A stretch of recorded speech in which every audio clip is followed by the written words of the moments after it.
Heddiw yw Sul y Galwadigaethau, felly mae'n gyfle i ni feddwl am sut mae Duw yn galw pob un ohonom i fyw allan ein ffydd. Mae pob Cristion yn cael ei alw i ddilyn a gwasanaethu Iesu ac i ddefnyddio'r doniau mae Duw wedi ei rhoi i ni, yn ein gwaith, yn ein cymunedau ac yn ein teuluoedd. Ond mae rhai pobl hefyd yn cael ei galw i weinidogaeth yn yr Eglwys. Yn yr Eglwys yng Nghymru, mae hyn yn cynnwys pethau fel bod yn athro ysgol Sul, gweithio gyda pobl ifanc, ymwelwyr bugeiliol, arweinwyr addoliad, gweinidogion lleug trwyddiedig, darllenwyr, diaconiaid ac offeiriaid.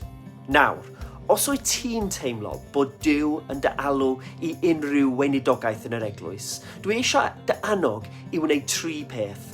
Yn gyntaf, gweddia, gwrando am lais Duw. Yn ail, siarada. Siarada gyda phobl rwyt yn ymddiried ynddyn nhw, ffrindiau, teulu, arweinydd dy Eglwys. Yn drydydd, gweithreda.